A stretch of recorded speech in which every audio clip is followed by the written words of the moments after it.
Hello everyone, welcome to Study Glows. मेरा नाम है डॉक्टर सरिता। दोस्तों, आज बहुत ही इंटरेस्टिंग टॉपिक पे हम चर्चा करेंगे, बात करेंगे क्रिप्टो करेंसी की। आखिर क्रिप्टो करेंसी है क्या, इसके फायदे क्या है, नुकसान क्या है। बिटकॉइंस के ऊपर आपको कंप्लीट डिटेल दूंगी कि आखिर इसका यूज कैसे किया जाता है, साथ ही अल्ट कॉइन्स क्या होते हैं। इन सारी चीज़ों के बारे में आपको इस वीडियो में जानने को मिलेगा। तो चलिए शुरू करते हैं। सबसे पहले तो हम जानते हैं कि ये क्रिप्टो करेंसी जो है वो है क्या। तो दोस्तों, ये एक डिजिटल करेंसी है। इसे हम डिजिटल करेंसी भी कहते हैं और ये एक डिजिटल एसेट होता है और जिसका यूज़ गुड्स और सर्विसेज को खरीदने के लिए किया जाता है। और ये जो करेंसीज है, इसमें क्रिप्टोग्राफी का यूज़ किया जाता है। ये एक peer to peer electronic system होता है जिसका यूज हम इंटरनेट के मीडियम से रेगुलर करेंसीज की जगह पर गुड्स और सर्विस को परचेज करने के लिए कर सकते हैं। ये जो पूरा सिस्टम है दोस्तों, इसमें जो गवर्नमेंट है और बैंक है, उनको बिना बताए ये सारा काम जो है हो सकता है। इसीलिए लोगों का ऐसा मानना भी है कि क्रिप्टो करेंसी का यूज जो है गलत काम के लिए या गलत तरीके से भी किया जा सकता है।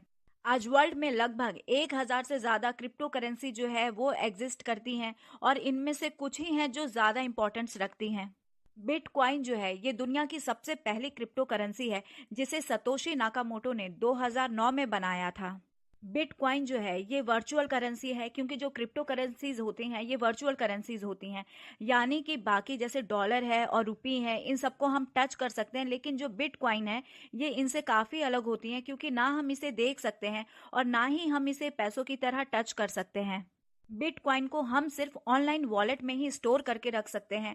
और बिटकॉइन जो है एक डिसेंट्रलाइज करेंसी है, जिसका मतलब ये है कि इसे कंट्रोल करने के लिए बैंक या कोई और अथॉरिटी या कोई गवर्नमेंट बॉडी जो है इसका मालिक नहीं है। कोई भी व्यक्ति जो है वो बिटकॉइन का इस्तेमाल कर सकता है। अब जानते हैं कि आखिर ये जो बिटकॉइंस है इसका यूज़ कहाँ किया जाता है। तो बिटकॉइंस का यूज़ जो है ये ऑनलाइन पेमेंट करने के लिए किया जाता है और किसी भी तरीके का जो ट्रांजैक्शन है उसमें हम बिटकॉइन का यूज़ कर सकते हैं। ये peer to peer network based पर काम करता है। इसका मतलब है कि हम एक दूसरे से बिना किसी मीडियम के ट्रांजैक्शन कर सकते हैं, यानी कि बिना किसी बैंक, क्रेडिट कार्ड या किसी कंपनी के मीडियम के बिना जो है ट्रांजैक्शन का काम जो है वो किया जा सकता है। बिटकॉइन का यूज जो है काफी तेजी से हो रहा है। ग्लोबल पेमेंट के लिए इसको एक्सेप्ट किया जा रहा है।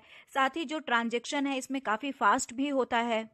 चूंकि बिटकॉइन का कोई मालिक नहीं है, इसीलिए इसके जो ट्रांजैक्शन रिकॉर्ड्स हैं वो पब्लिक लेजर में रखे जाते हैं, जिसे ब्लॉकचेन कहा जाता है। बिटकॉइन के साथ किए गए जितने भी ट्रांजैक्शंस डिटेल्स हैं वो सब कुछ इसी ब्लॉकचेन में जाके रिकॉर्ड होता है। साथ ही यही ब्लॉकचेन जो है ये इस बात का प्रमाण होता है कि जो ट्रांजैक्शन है वो हुआ है या नहीं हुआ है। आज के डेट में जो एक बिटकॉइन की वैल्यू है ये लगभग 9 से 10 लाख के आसपास की है। वैसे ये जो वैल्यू है ये फ्लैक्चुएट करती रहती है। ऐसा इसीलिए है क्योंकि इसको कंट्रोल करने के लिए कोई अथॉरिटी नहीं है और इसी वजह से इसकी जो वैल्यू है वो डिमांड के हिसाब से बदलती रहती है। आखिर बिटकॉइंस जो है इनको स्टोर कहाँ किया जाता है, तो ये जो है सिर्फ इलेक्ट्रॉनिकली स्टोर किए जाते हैं। इसके लिए हमें बिटकॉइन वॉलेट की ज़रूरत पड़ती है। ये बहुत सारे टाइप के भी होते हैं, जैसे डेस्कटॉप वॉलेट है, मोबाइल वॉलेट है, ऑनलाइन वॉलेट है या वेब बेस्ड वॉलेट जो है ये होते हैं। इनका यूज़ किया जाता है, इसमें अकाउंट बनाना होता है। ये वॉलेट जो है हमें एक एड्रेस के रूप में यूनिक आईडी प्रोवाइड करते हैं। अगर बिटकॉइन खरीदना हो या बेचना हो तो बिटकॉइन वॉलेट की ज़रूरत पड़ती है और इसके बाद हम लोगों ने जो भी बिटकॉइन को खरीदा या बेचा है तो उसके बदले जो भी पैसे मिलते हैं, हम चाहें तो अपने बैंक अकाउंट में अगर उसे ट्रांसफ़र कराना चाहते हैं तो ये ट्रांसफ़र भी बिटकॉइन वॉलेट के ज़रिए ही होता है। अगर आप ये बिटकॉइंस खरीदना चाहते हैं तो कुछ वेबसाइट्स हैं जो कि बिटकॉइंस को खरीदने और बेचने की जो सुविधा है वो प्रोवाइड कराती है, जैसे यूनो कॉइन है, ज़ेप पे है। ये कुछ ऐसे फ्रेंडली वेबसाइट हैं जिनका यूज़ कोई भी कर सकता है। यहाँ एक और बात आपको बताना चाहूंगी दोस्तों कि किसी भी देश में अगर एक साल में कितनी करेंसी नोट छापनी है उसकी एक लिमिटेशन होती है। बिल्कुल वैसे ही सीमा जो है बिटकॉइंस के साथ भी है। 21 मिलियन से ज़्यादा बिटकॉइन जो है वो मार्केट में नहीं आ सकते हैं। यानी कि बिटकॉइन की जो लिमिटेशन है वो सिर्फ 21 मिलियन की है। उससे ज़्यादा बिटकॉइन जो है वो कहीं भी नहीं पाए जाएंगे। और अभी तक अगर हम बात करें तो मार्केट में लगभग 13 मिलियन बिटकॉइन जो हैं ये आ चुके हैं। अब बात करते हैं कि जो बिटकॉइंस है इसके इस्तेमाल करने के फ़ायदे क्या हैं। तो सबसे पहले जो ट्रांजैक्शन फ़ी है वो ये क्रेडिट कार्ड और डेबिट कार्ड के मुकाबले बहुत कम लगता है। उसके बाद बिटकॉइन जो है ये दुनिया में कहीं पर भी बिना किसी परेशानी के भेजा जा सकता है। साथ ही इसका जो अकाउंट है वो कभी भी ब्लॉक नहीं होता।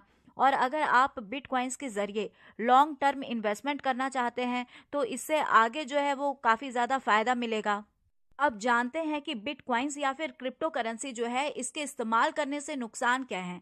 तो सबसे पहले दोस्तों यहाँ पर कोई कंट्रोल अथॉरिटी नहीं होती है, जैसे बैंक या गवर्नमेंट बॉडी यहाँ पे नहीं होने की वजह से बिटकॉइन की जो कीमतें हैं वो बहुत फ्लक्चुएट करती है, उसमें उतार चढ़ाव बहुत होता है, जिस वजह से ये थोड़ा रिस्की हो जाता है। और उसके बाद अगर आपका अकाउंट एक बार हैक हो गया तो जितने भी बिटकॉइंस आपके पास हैं वो सब कुछ आप खो देंगे और इसे वापस नहीं लिया जा सकता है। अब जानते हैं अल्ट कॉइन्स क्या होता है। तो अल्ट कॉइन्स का मतलब अल्टरनेटिव कॉइन्स होता है, ये बिटकॉइन का अल्टरनेटिव होता है। जैसे कि इथेरियम है, फेयर कॉइन है, डैश है जिसमें डी स्टैंड फॉर डिजिटल और ऐश मीन्स कैश यानी डिजिटल कैश है। फिर उसके बाद पियर कॉइन है, फिर रिपल है जो 2012 में रिलीज हुआ। उसके बाद से विंग्स है, वाइल्ड क्रिप्टो है, बिटमार्क है, जेड कॉइन है, स्काई कॉइन है, मुनेरो है। ये सारे क्रिप्टो करेंसी हैं जो कि क्रिप्टो करेंसी प्रोटोकॉल के ऊपर बेस हैं और जिनका इस्तेमाल बिल्कुल बिटकॉइंस की तरह किया जाता है। इन्हें ही हम अल्ट कॉइन्स कहते हैं। तो आई होप दोस्तों क्रिप्टो करेंसी, बिटकॉइंस और अल्ट कॉइन्स के ऊपर आपको सारी जानकारी और सारे कॉन्फ्यूजन क्लियर हो गए होंगे। So here is the end of this lecture. Thank you so much.